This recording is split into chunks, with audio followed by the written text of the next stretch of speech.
live. How we doing, guys? George Galinsky here for Toe the Line.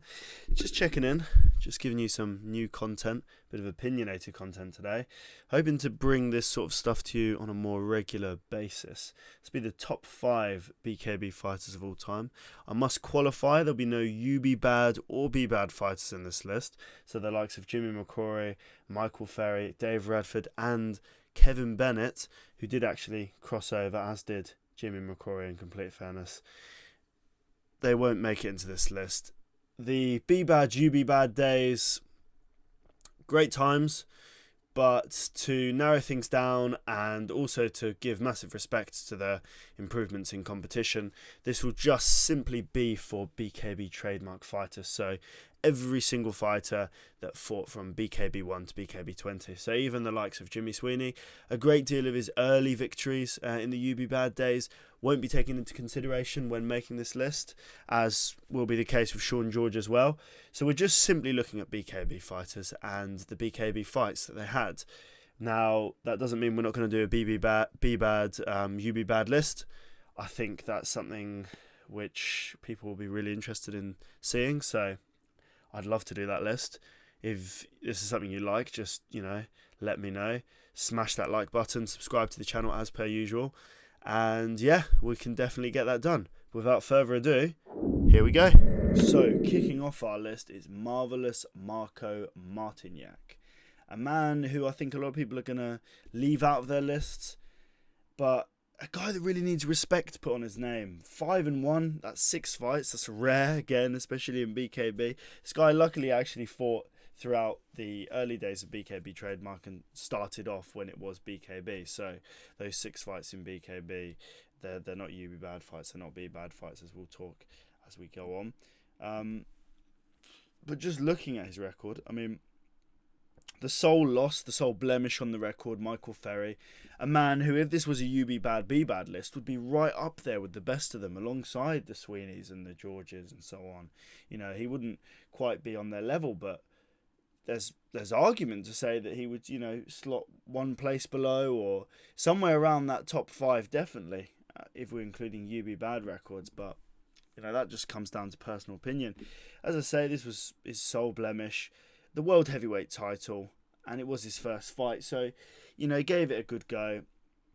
Michael Ferrer, of course, the much bigger man, the much more experienced man, crucially as well. And yep, nothing really to be taken away from Ferry there, but for Martiniak, he was very much better at cruiserweight, and as you can see, from 2 to 6, a great deal of success being had, obviously beating Billy Hawthorne on 2 occasions, 2 very exciting fights. A man who had come in on, I think it was an 8 or 9 winning streak from the UBBAD days, a very dominant fighter in the original form. You look, Rodney Wallace, UFC, Bellator veteran, very light worker this guy. It was a quick right hand, and that's all she wrote. It was beautiful. I mean, Martiniak had such a poise and control when he boxed. He was obviously an ex-gloved boxer, professional, actually a journeyman. We'll have a look at his professional boxing record as well, as we are on BoxRec. But yep, another solid opponent, another quite easy win, and he just continued from there. Sean Cheeser, another man we know from the UBBAD and BKB early days, a man who had a great deal of experience also. These are not, you're looking at these first opponents, you've got an extremely experienced MMA fighter and 3 extremely experienced bare knuckle boxers. I mean, these are some of the best guys of the time period. He did fight some really top opposition for the time. Obviously, we can have this discussion over and over again. From 2016 to 2020, the level of competition has just superseded itself tenfold. But we do have to look back to these times and respect what was on display at the time. And I think if we finish off looking at Martiniak's final fight against Travis Dickinson, this is probably his most impressive victory, definitely for me. I mean, this is a former English champion. It was his first outing in bare knuckle, his first and only outing in bare knuckle, but 17-2, a cracking record. And if we look down here, we've got another man here, Danny Mcintosh, A lot of people will remember him for his feud with Goran Roljek in bare knuckle. Of course, a great fighter, and that was a particularly exciting build-up. This is again another credentialed boxer. He'd fought some decent names here. Just having a quick look around and seeing who rings a massive bell to me. A fair few journeymen in fairness. But as I say, Matty Clarkson, Danny Mcintosh, 2 quality operators. I don't know how to say his name, but I do know him well. Bob Adjasafe. I've probably screwed that one up. Another classy boxer. Obviously fought Umar Salamov and some good opposition. This is some decent domestic bust-ups here. Yeah, not too bad. A quality operator, 17-2. You don't get that record if you're not a quality boxer. And for a man with a record like Martiniak, if we just go back and have a look at his professional boxing record, the man who was an away fighter, 5-28, to go in and beat a prospect, a domestic champion, is a really impressive feat. And as we know, obviously this isn't boxing, but it has to be respected. And you're looking down at this record. I mean, gosh, a lot of losses over a long period of time. And actually, I believe Martiniak was actually at this time still an active boxer alongside his professional boxing. So I'm not entirely sure who is what licensed with. I assume Croatia. Not sure what their governing body is, if I'm in all honesty. But obviously we know that the British Board of Boxing Control aren't too fond on dual bare knuckle boxing and professional boxing licenses. So yeah, he was able to box with the gloves on and off at the same time, and yeah, did some great things in the bare knuckle boxing game. And I just feel like he's a man who a lot of people forget about. And yeah, put some respect on his name because he deserves it. Number 4, Michael Terrell. Obviously, Michael was around in the earlier days of BKB. The earlier days when the BKB trademark transition came over. BKB 4 to about BKB 9 was his last fight. Yeah, he was an early day fighter, 12 rounds to his name over 4 bouts, and he fought the best of the best at his weight and at his time period. This was what you would consider the golden era of heavyweights. We haven't really seen many great heavyweights come out since this.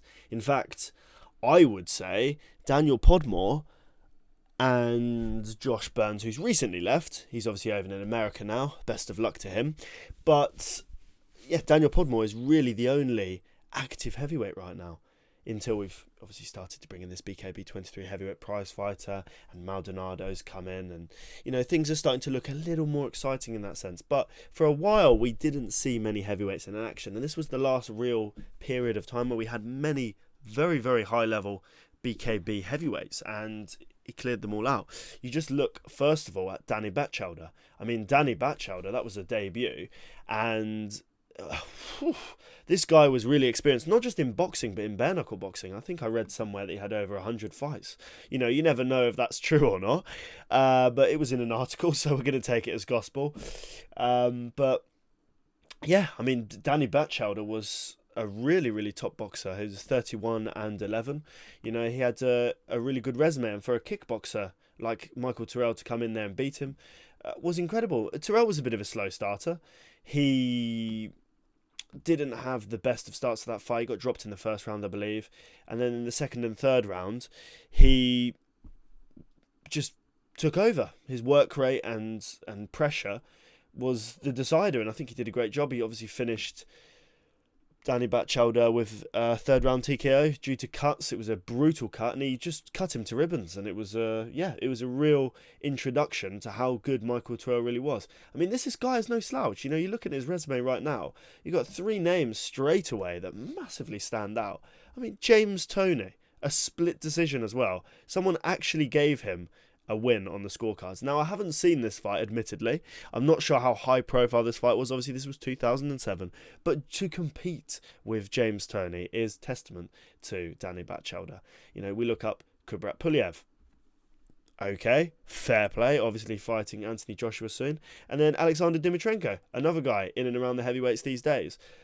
This guy is a credentialed professional heavyweight / cruiserweight boxer.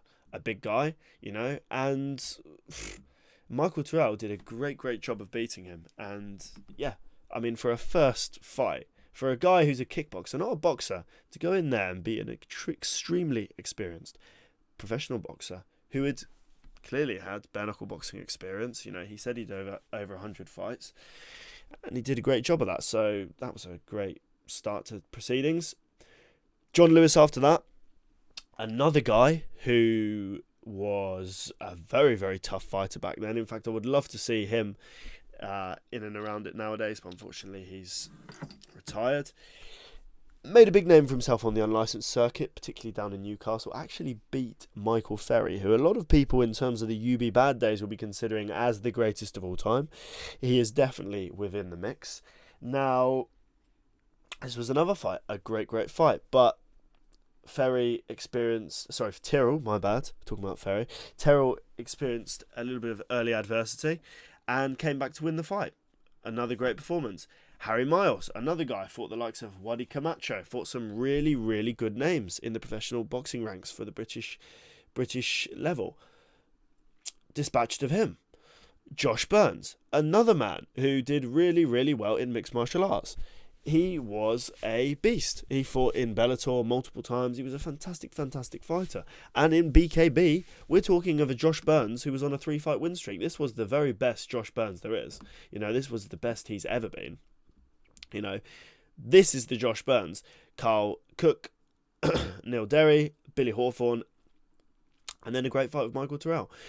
Terrell always had good fights, always exciting fights, always was an exciting fighter in general. But prone to be a slow starter, did get caught a few times in those early rounds. But once he got into the swing of things, you're not going to beat Michael Terrell. This guy, for me, is the best heavyweight there's ever been in bare knuckle boxing. I don't really see anyone else. Obviously, Michael Ferry was a man who has a great claim to that. Those were UBBAD days, so I disassociate them in some ways, as the company do to a sense as well. But I guess the only mark against Michael Terrell's name is that he never fought Michael Ferry. Now, I don't know what happened. Obviously, the one against Lewis was an interim title fight.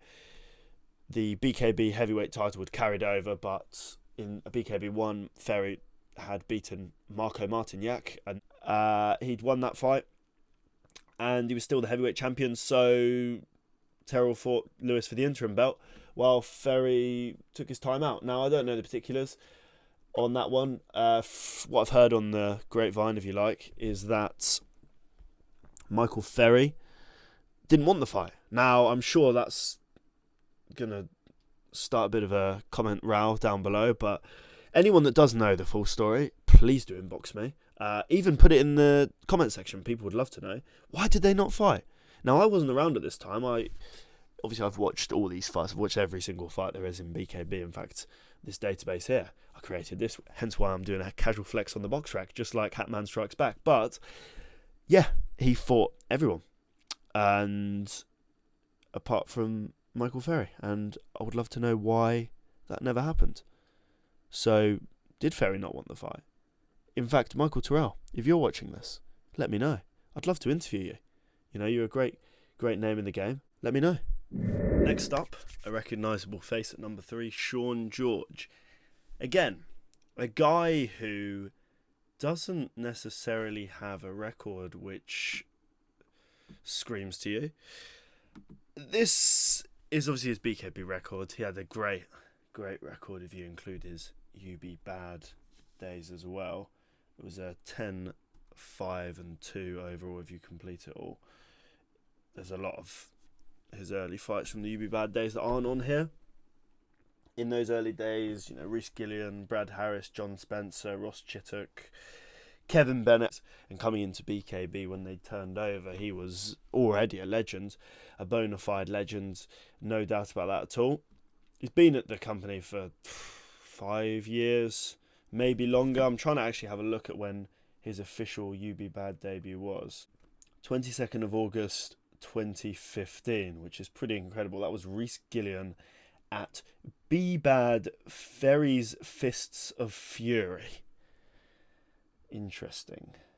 That's a very, very interesting and emotive show name. Ferry's Fists of Fury. I'm not sure who came up with that one. Maybe someone can tell me. Not sure on that one.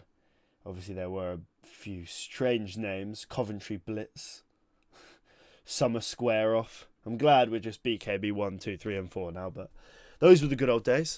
I do enjoy watching those fights, so I will not talk too badly of those days. But if we look at his resume, just simply from his BKB days, a lot of big names on here. 2 great fights with Eric Olsen. That second one particularly, that really is overlooked on the greatest fights of all time. That fight is incredible. Literally incredible. Those fights were great. Obviously, 2 wins over another man who is a future legend, future Hall of Famer for me, Eric Olsen. Scott Midgley. He's another extremely experienced bare knuckle boxer. Definitely not the greatest fighter that's ever been in BKB, but a man I have massive respect for. And he had a great deal of success in the sport, particularly in the hay bales and even in the ring. So that was when he won his British middleweight title. You know, these first 4 fights, really not in his weight range. I mean, he's a 69 kilogram fighter now. You know, he's not a middleweight by any means. And these fights of Eric Olsen, I think he gave away a stone. So it's pretty incredible. I'm not sure entirely on the UBBAD days, but I'm quite certain it was a very similar thing. Obviously, we don't have weigh-in results, but I'm pretty sure in my conversations with Sean George, he can confirm that again. If just chuck any relevant information into the comment section, people. But I'm pretty sure that was the case for these first 4 fights and the UBBAD days. He was always outmatched in weight. Then, you know, BKB British middleweight title was defended against Nathan Leeson, a draw. Tough one there, very tough indeed. Nathan Leeson, obviously another man who was very credentialed in the game. Liam Cullen, draw for the world title, very competitive fight. Personally didn't see this as a draw, but well, it is what it is. Then he came in and knocked out Liam Cullen, and it's probably the most brutal knockout of all time. It's somewhere in the top 3 of the fastest knockouts of all time. Obviously, John Hick holds the record. Again, we haven't actually got official confirmations of those particular records, so do you know what? Now I've said it, I'm going to do it. I'll get it quantified. That's under 30 seconds, I believe. It's pretty quick. It's in the first round, and I'm surprised that it is up as a TKO. Now, I do want to say that these box recs, a lot of the mistakes, it's not me. I have a master file. If anyone wants to see the master file, there are a few things. Obviously, I sent over a lot of data over to BoxRec, so they've got a few things wrong. Tyler Goodjohn's fight with Mark Navarro isn't on there for some strange reason, for example. And that definitely was a KO, so I'm not sure why that's TKO. Just suspend your disbelief. That was brutal. If you haven't seen it already, wham. Then Jimmy Sweeney, 7 rounds. Jimmy Sweeney did pretty well here. This is probably one of, if not the most impressive performance of his. Pretty dominant. Unlucky on Sean there. Then a big win against Mark Navarro at that natural weight. So British title. So he's had a British lightweight and a world lightweight. So that's pretty cool. Then he's come in, fought for the world featherweight title against Tyler Goodjohn. And that fight really could have gone either way. I personally had Tyler Goodjohn winning it, but there's loads of people. I've even had people telling me there was a conspiracy, you know, that Tyler Goodjohn, there's no way he could have won that fight and that it was all fixed. And it's a strange one. It divides opinion. I do think it was the right decision. I do actually also think that a split decision is probably right, because I'm not even against someone saying that Sean George won that fight, but I definitely don't think it was clear-cut either way. I think it was one of those fights where even a draw, in a sense, obviously, in terms of numerically, that doesn't make too much sense unless you get a few 10-10 rounds, which there was a few in there. But I think Tyler edged that one. But I'm not against people saying that Sean won that fight. James Canelli fight, not great. It didn't go particularly well for Sean. James turned up big time there. One night prize fighter. I think the next fight might have been in the back of his head. I'm not entirely sure what was there, but not to take anything away from James. Obviously, James looked fantastic. Sean was again at a massive weight disadvantage. Now, another thing that isn't talked about in this box rec in comparison to what I sent them, this is the new weight class. So this is featherweight now, and this is the this is the old featherweight, and sorry, this is the old featherweight, and this is the new featherweight. My goodness. So these are completely different weights. This was a lot heavier. This was the weight class up from the old featherweight. So yeah, this was not a natural weight again for Sean. In fact, if you look at his losses, besides, I mean, Sweeney again, that wasn't necessarily his natural weight, but I just think Sweeney, was more skill than size. But a lot of these fights he loses.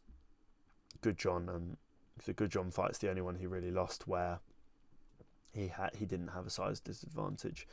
So yeah, what a cracking fighter. Hopefully he does well against Dan Chapman. Again, Dan Chapman, if you're watching this, in 6 months' time, well, I say 6 months, we're probably not even going to fight for 6 months, depending on how this COVID situation goes, but in 6 months' time, we could be looking at Dan Chapman potentially being a all-time great. So, Sean George has an incredible resume. He's fought everyone. You can't deny a man like Sean George. Number 2, Ricardo Franco, the man who was number 2 on our Toe the Line BKB.com list of hardest hitters. Check that out. Again, we do have a blog. This isn't just a YouTube channel. I do usually put stuff like this out on the blog, but I thought, look, people want to see stuff on YouTube. We have a slightly bigger following on the blog, but I want to build this YouTube channel. So there you go. So I've put it on here. He beat Jimmy Sweeney, the man who is the consensus GOAT. If you're looking up here, you probably already know the list. I didn't want to give it away until the end, but there you go. Apart from the Sweeney fight, which was, I believe Jimmy was ahead on the scorecards there. Obviously, he had a 10-7 round when he knocked him down twice. Apart from that, these fights, all of his other fights, pretty, good wins, pretty handedly wins. Again, I'm looking at this. My goodness. This was a 7-rounder. Don't take that away from the boys. God, box rec. Anyway, you look at this list. Johnny Lawson. I mean, everyone wants to debut against Johnny Lawson. The man is, I'm not going to call him a journeyman because he's not a journeyman. The man is a gatekeeper. And I mean that completely respectfully because this guy comes to fight every single time. And it was a competitive fight. This is a majority decision. Someone gave this as a draw. Johnny Lawson actually genuinely gave his absolute all and put on a really competitive display. In fact, besides the Jimmy Sweeney fight, maybe you might say the James Canelli fight just ahead, but Johnny Lawson actually did extremely well in this fight and competed really very well. Tough guy. I know he's 1-6, but he's not really 1-6 because fights against Navarro, fights against Tony Lafferty, they could have gone the other way, and the man needs some respect. So every time I see Johnny Lawson's name, I give him some respect and I put his name out there. Adam Grogan. Woo, that guy hits hard. But he got knocked out. So there you go. He weathered the storm. Nasty southpaw, who I believe is hopefully coming back soon. I'm really looking forward to seeing him come back. Obviously, he had a really good fight with James Lilly. Again, I think he beat James Lilly. I'm good friends with James Lilly. So, there's no bias here, lads. There's absolutely no bias. I don't even need to say stuff like that. But I say it anyway because I just want to say that there is no bias on this channel. Adam Grogan won that fight. Adam Grogan was coming into this fight. Let me actually check. Was he coming in off?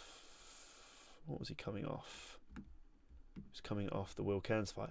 And again, just like BoxRec, as I've said before, the James Lilly fight isn't on here. So another thing I'm going to have to run through BoxRec. This isn't me, people. I can send you the master file. Will Cairns, experienced, unlicensed boxer, mixed martial artist. Good win.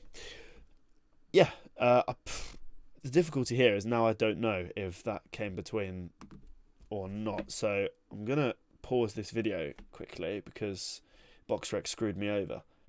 Okay, so turns out this was a couple of fights before the Lily fight, but you know, we've gone on so much about it now. Basically, that's a brutal knockout, just like the majority of these finishes on here. Go and watch that fight. Sean McFarlane, yeah, he did pretty well. He dominated that fight. Nasty knockout. Conor Tierney, one of the fastest knockouts of all time, just like the Hick knockout, the Sean George knockout. This is another top 3 fastest knockout. We'll get that quantified for you, but again, this was probably under 30, probably under 20. I'll have to time it, but that was a fast knockout. Another brutal knockout. James Canelli, 7-rounder, not 3. Prize fighter final, the first prize fighter final, BKB 17. For me, the greatest fight of all time. These guys, 2 legends, future legends, no doubt. 2 guys who, I think at this stage, no matter what they do, James Canelli and Ricardo Franco, I think they're both legends. If they retire today, they both retire as legends. That's the way I see it. And that fight is the greatest fight of all time. I don't care what anyone says. Actually, I do care what people say, because actually there have been some other good fights, so I will take others. But that, for me, is the greatest fight of all time. And then, obviously, the one that really cements him as the number 2. And, you know, some people might even say that he's the greatest of all time. I don't think that just yet. If he beats Jimmy Sweeney a second time, who knows? You know, you don't know. I think, me personally, I think he has to beat Sweeney a second time and then maybe pick up another world title. That might be, for me, the nail in the coffin for Sweeney's GOAT status. But, you know, I would accept a second win against Sweeney as a valid reason to be the greatest of all time. And again, if you're thinking that Ricardo is the greatest of all time, I would say not quite yet, but it's not a completely ridiculous statement, I suppose. He did beat the greatest, but then Julian Lane also beat the greatest. So, you know, and then came back and lost to him. But just a little bit more. Maybe beat him a second time, maybe pick up a second world title. That could be what shifts it. But as of yet, the number 2, and I'm sure he's not complaining about that.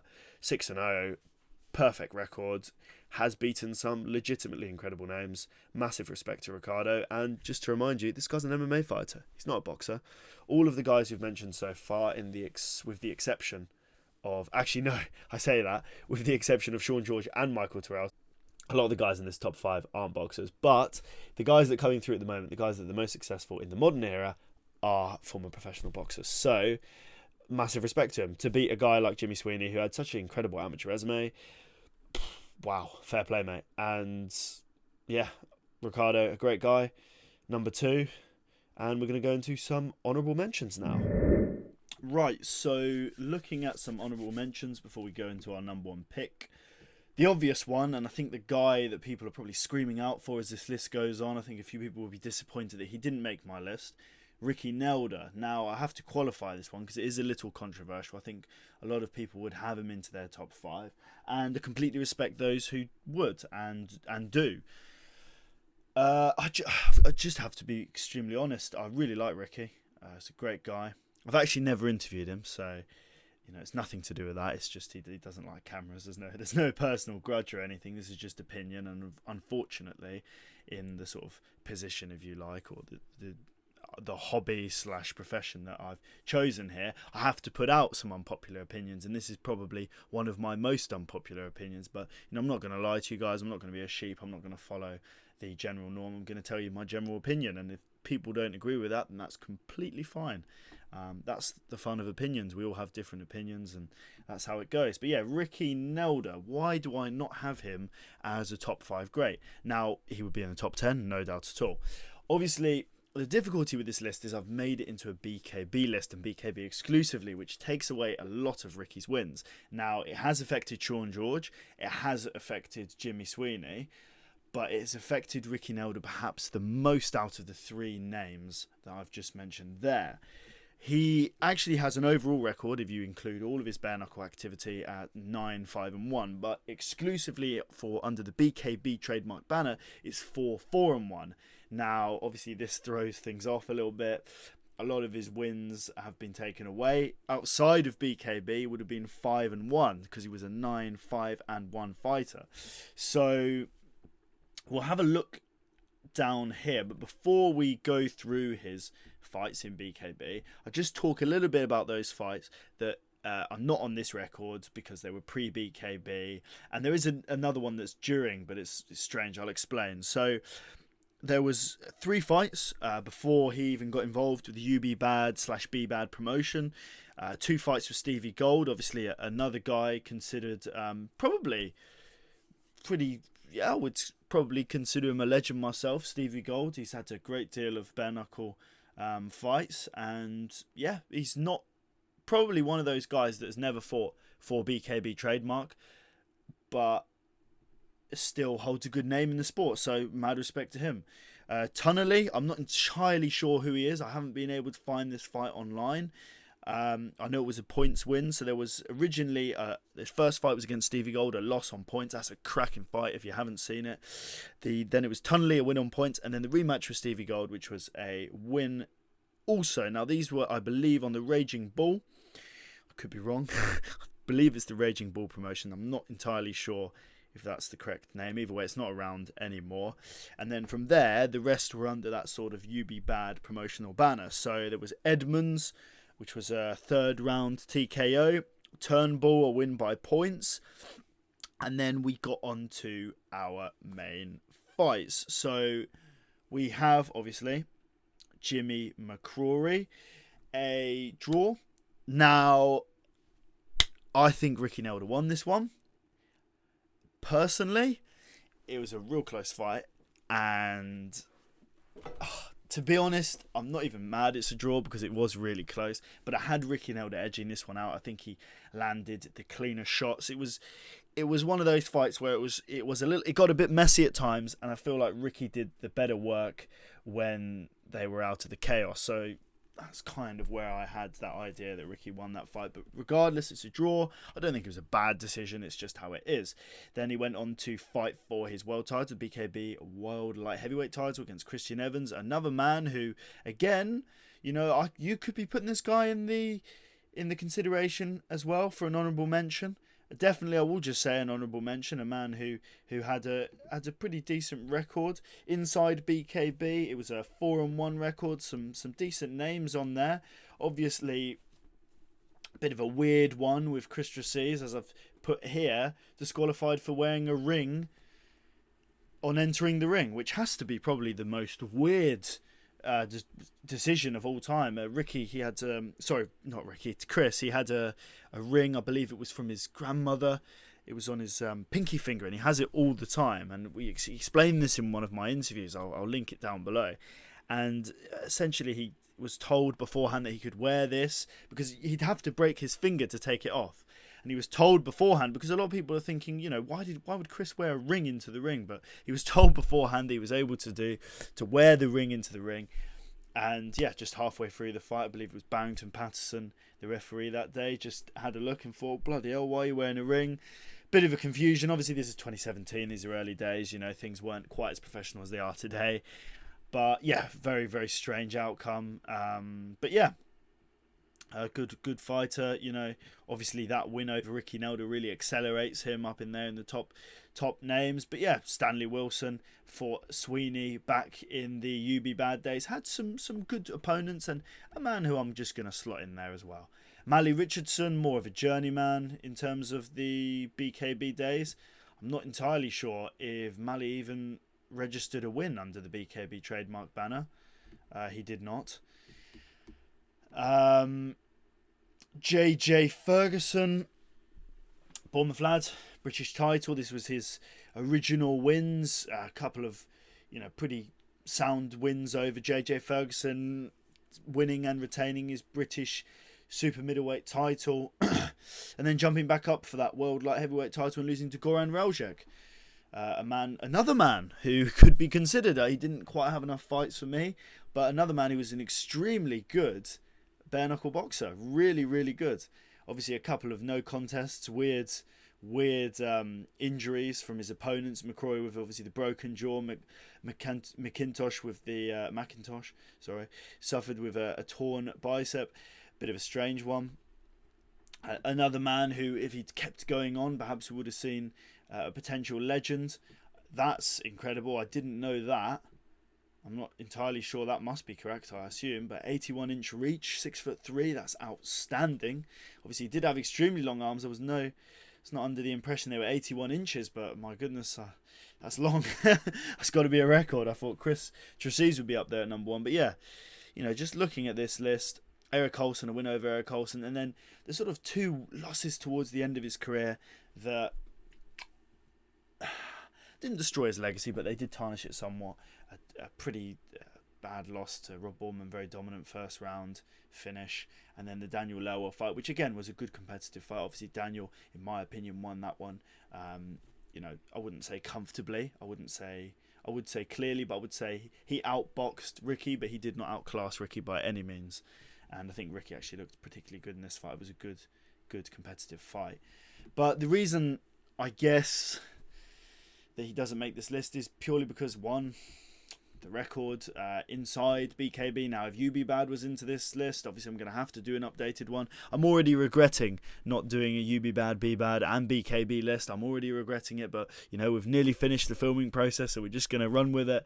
And also, I wanted to show that respect to BKB and make it sort of an exclusive thing before I throw in a bunch of BBAD and UBBAD guys like Radford and Mccrory and so on, who absolutely no doubt great fighters, but would they be able to hang with the guys of today? I'm not so sure myself. Obviously, we could have seen with Mccrory what he was supposed to fight CJ Mills. We'll see. Who knows? He may come back. Who knows? But in my opinion, the game has evolved a lot, and that's why I wanted to single out this list. But obviously, it does make things a bit difficult, particularly for Ricky Nelda. 4-4-1, never won a world title. Everyone on this list has won a world title, and again, when you've got guys like Rob Boardman, and Daniel Lowell, 2 guys who, again, would also be on my honourable mentions, that he's lost to, he's fought some really good guys. In terms of his record, his resume, if you like, there's not many guys that fought the level of opposition he has. The man is rightly so a legend, rightly so, and one of the most deserving men of that Hall of Fame spot, and I'm so glad that he was the man to get the Hall of Fame spot.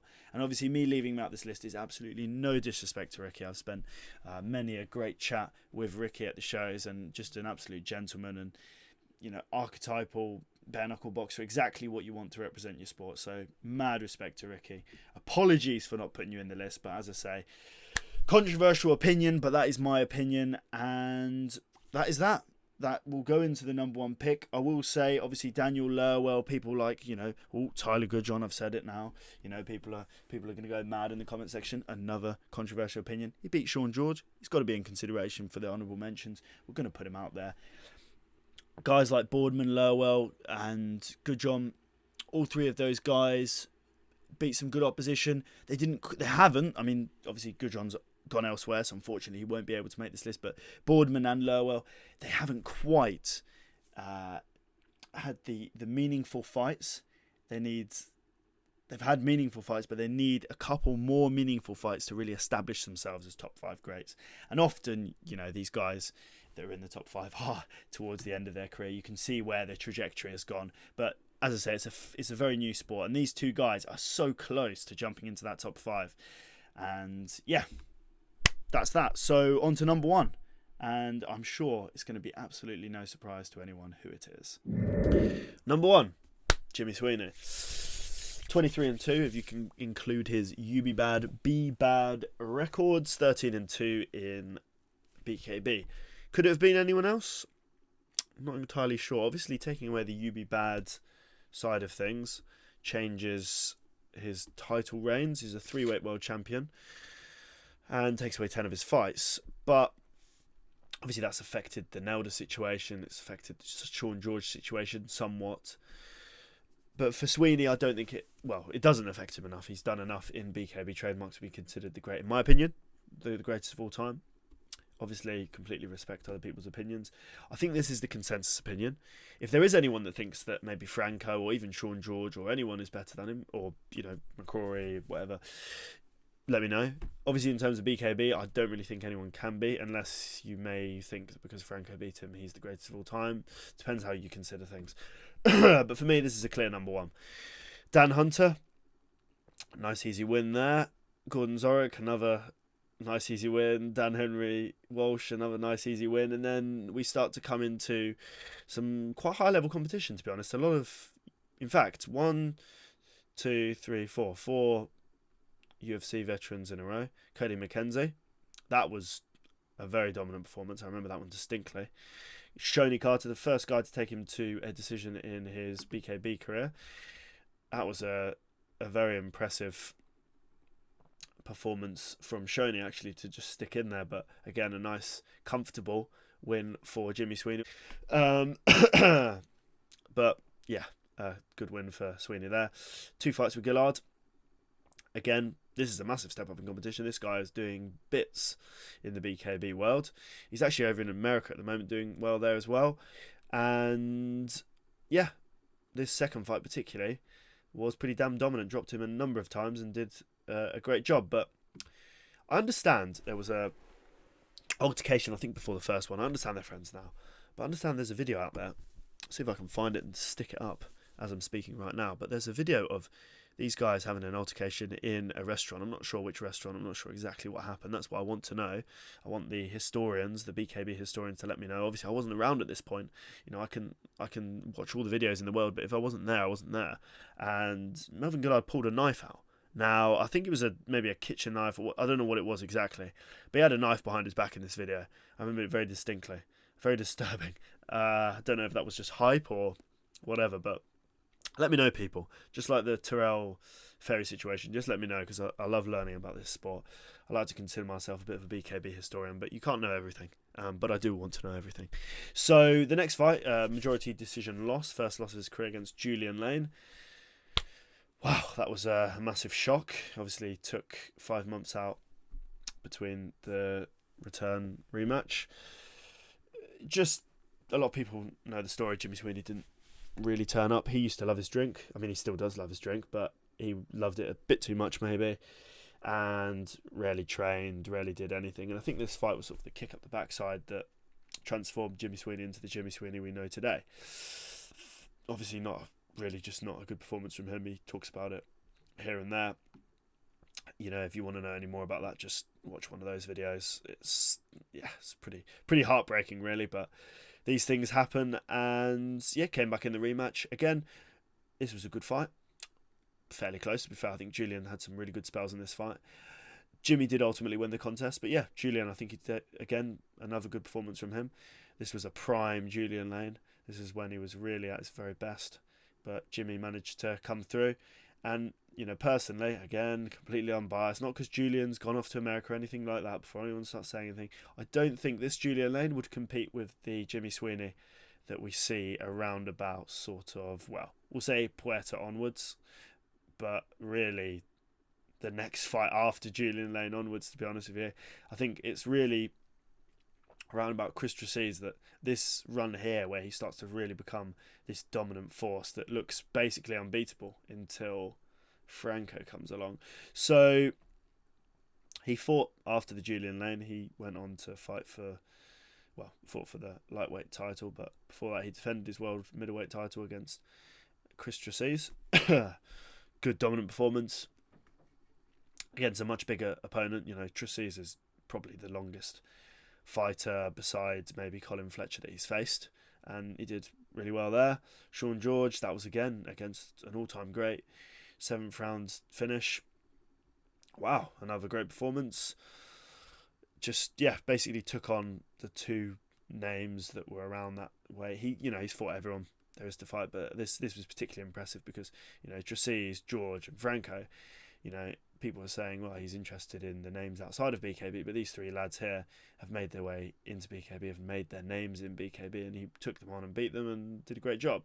Colin Fletcher, that didn't go to plan. I think a lot of people thought that was going to be a tough test. A very long language UFC veteran. First round finish. One of the fastest knockouts in BKB history. Not sure if Colin has bipolar disorder, split personality. I'm not sure if that came into the mould. I have no clue. Obviously, again, I wasn't actually there. It's quite annoying.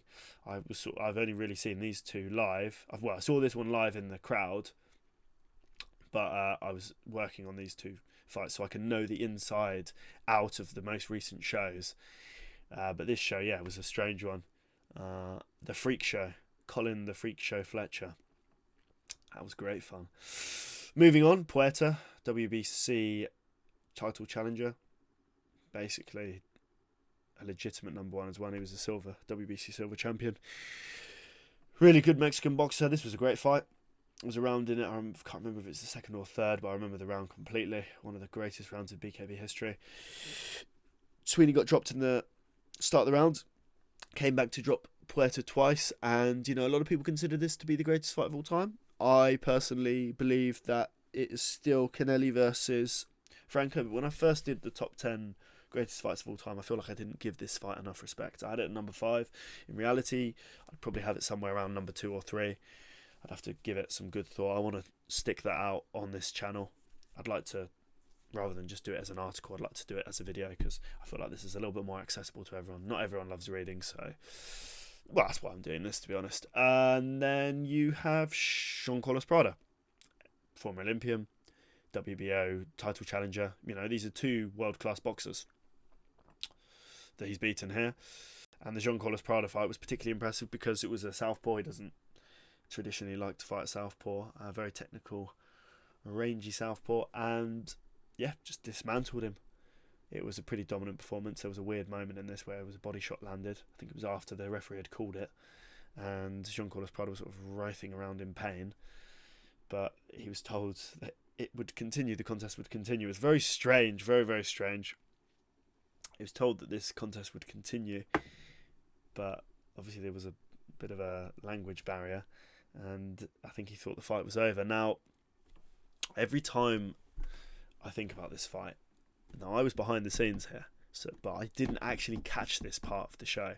But this is like the biggest conspiracy theory in BKB, and I'm not sure if this has ever been talked about on camera, but I'll mention it now. I won't say who told me, but I've been told by a couple of people that this might have happened. So, again, I'm not saying this is true. There is a language barrier, and if anything, this is just a funny story. But Sammy Cheeser was supposedly told that Jean Carlos Prada's manager asked where his boxing gloves were. Now, I have no clue if that's true. I don't think it's true. And I know for a fact that Jim and Joe wouldn't say that it was a boxing bout. But I think it's quite a funny story because I've heard it from a couple of sources. Now, I don't know if just one person made it up as a joke and it became sort of a sort of a lineal story. In fact, I'll have to speak to Sammy Cheeser about it. Do you know, I don't think I've ever spoken to Sammy Cheeser about it. So, do you know what? Expect an interview with me and Sammy Cheeser. We've been trying to get one for a while, so I'll ask her. We'll get it on camera.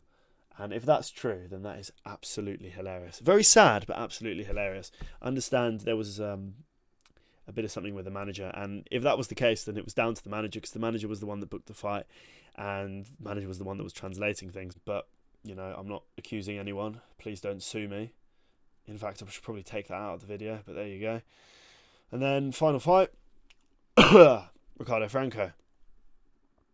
What can you say? I mean, Jimmy was winning on the scorecards. A lot of people think that it was level going into that, I think. Oh no, so he had a 10-7 round. But anyway, there were people that said that Sweeney was ahead. There's people that said Franco was ahead. It's hard to say. It depends how you score that first round, really, because that first round is a bit cagey. I gave it to Sweeney. So I had it as a draw coming into that round, into that 6th round. And then I had Sweeney winning that round until the cut. I don't remember if that's correct, to be honest with you, so don't quote me on that. But I seem to remember Franco won the majority of the rounds leading up, but that 10-7 round really swayed it.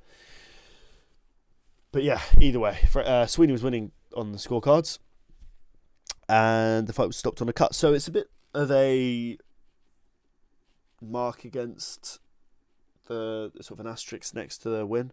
But, Franco was winning a lot of rounds, and you cannot take that away from him. He won. He won that fight against the greatest of all time. Now, does that make him the greatest of all time? For me personally, not yet. who knows, if Franco sticks around long enough, he might be able to tie a resume of Jimmy Sweeney. But at this moment in time, Jimmy Sweeney is the greatest of all time, and that's basically the video. I'm sure I've incriminated myself a few times in that video. I'm sure there's something somewhere, some inaccuracy or something, so don't be too harsh. It's been a long day. I am still ill. You might be able to hear that in my voice, but that's my video. I hope that was fun. You know, you've probably sat here for like 25 minutes just listening to me speaking, so if you have got to the end of the video, feel free to subscribe, like, and type Apple into the comment section. God bless and goodbye.